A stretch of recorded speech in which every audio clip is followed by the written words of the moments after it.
Yo, we got crostata two ways today. We got the sweet and we got the savory. So let's go.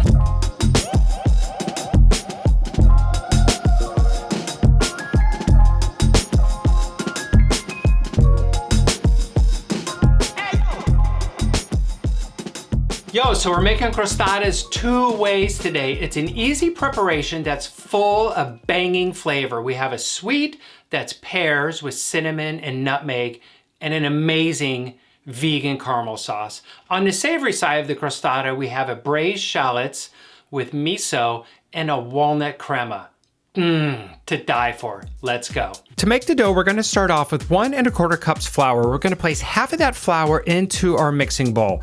Into the mixing bowl, we're adding 1 tablespoon of cane sugar, half a teaspoon of kosher salt. Turn the mixer on to setting 2 or 3. We're going to start to incorporate 6 tablespoons of cold butter into the flour. We're going to add 1 tablespoon of butter at a time. After incorporating the butter, now it's time to add the vegan shortening. That should be cold as well. We're going to add half of the shortening, let that incorporate, and then we're going to add the other half. Once the shortening has been incorporated into the flour, stop the mixer, scrape the sides to make sure all the fat in the flour is going to be combined together. We're going to add the remainder of our flour. After scraping the sides down, add 1/8 cup of cold vodka. Mix until the dough just starts to come together. Place the dough on a lightly floured work surface. Gently bring the dough together with your hands. Pat it down so it's about 1/2 inch thick. We're then going to wrap the dough in plastic wrap. We're going to place that in the refrigerator for up to 45 minutes or overnight. We're going to cut the shallots in half lengthwise, so we're exposing the inner rings of the shallots. After you've sliced all the shallots in half, go ahead and season generously with kosher salt. For the miso braising liquid, we're going to start with 4 tablespoons of miso paste, 1/2 cup of vegetable broth. Mix that together in a bowl. We're going to emulsify 2 tablespoons of melted vegan butter into the miso. Next, we're going to add 1 tablespoon of extra virgin olive oil.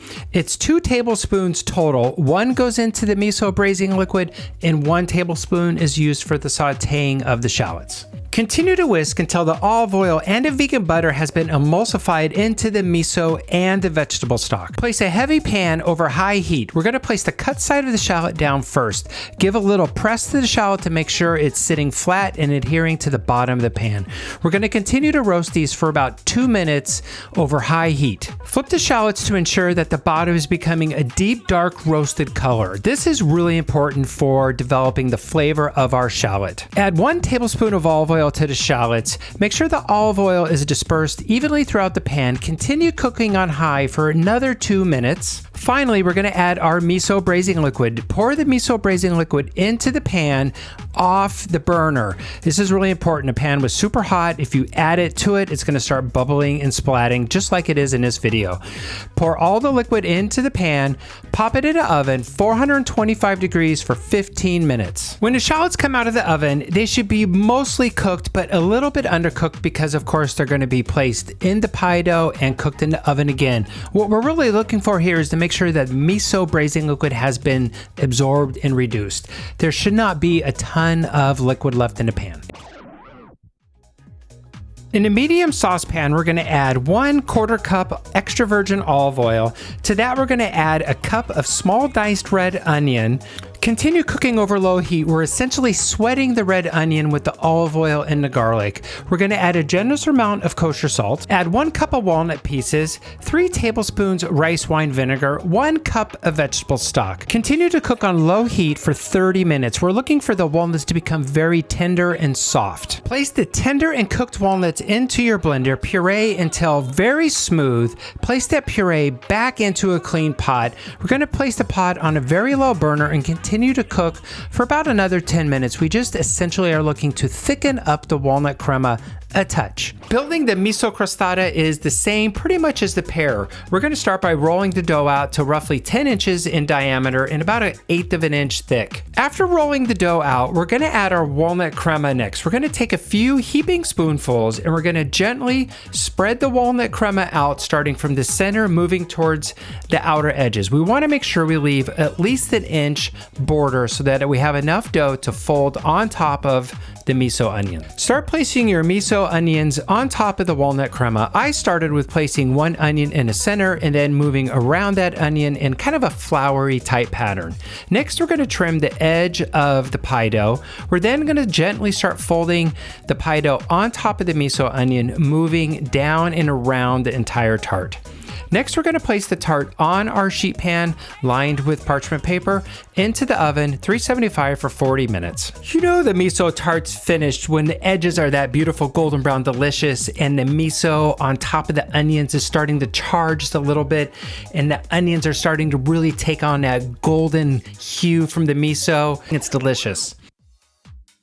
For our pear seasoning, we have 1 tablespoon cane sugar, 1 teaspoon of flour. To that, we're going to mix 1/4 teaspoon cinnamon, 1/8 teaspoon nutmeg, and 1/8 of a teaspoon of kosher salt. Mix the ingredients together. To prep the pears, we're going to cut the pears in half, and then we're going to cut the halves in halves. We're basically making quarters.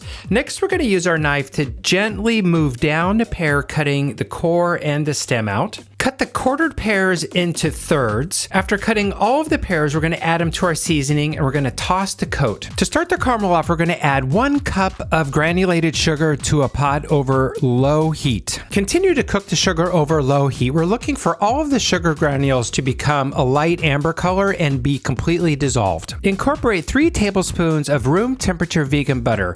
Continue to stir until the butter is completely emulsified into the caramel. Once the butter has been emulsified into the caramel, we're now going to add a 1/2 cup of coconut fat. We're going to emulsify it the same way as the butter, stirring and incorporating.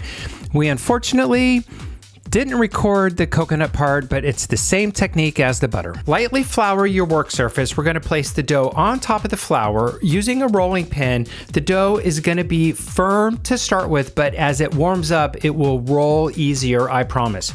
Roll the dough out to about a 10-inch circle. For our pear crostata, I would place the pear down first with the thick end on one side, and then I would rotate, placing the other pear with the thin end opposite. So we go thick, thin, and I basically placed the pears all the way down to tart. I then trimmed a little bit of the dough around the edge, making sure I leave enough dough to gently start folding in on top of the pears. We're going to place the crostata in a preheated oven set at 375 degrees. We're going to cook the crostata for roughly 40 minutes. We know the pears are cooked when we start to see some of the juices bubbling, and of course, the crust is that beautiful golden brown delicious. That's right, GBD.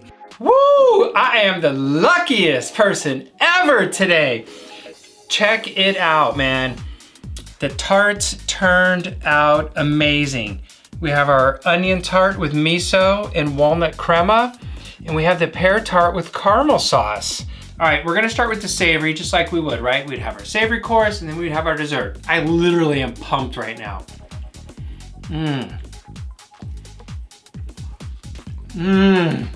This is real talk from deep down inside me. It's simple, but woo, it is delicious. The miso and the shallots are full of big, bold flavors. The walnut crema just really made this creamy, nice base. And get out of here with Julie's pie dough. It is the flakiest, freaking delicious thing ever. So that's a hit. Okay. We had our dinner, now we're having dessert. Oh my God, bite. Wow. Okay, I knew this was gonna be good, for sure. Everything is delicious. We know the crust is great, the pears are amazing, the cinnamon nutmeg balance is perfect. The caramel is the best vegan caramel I think I've ever had. Put all of that together in this easy pear crostata and oh my God, it's so vibrant, it's so fresh. I'm gonna eat another little bite and I'm gonna share the rest with Julie. So we'll see you next Saturday. Hit the like button and yeah. Subscribe. You guys are the best. See you soon, bye.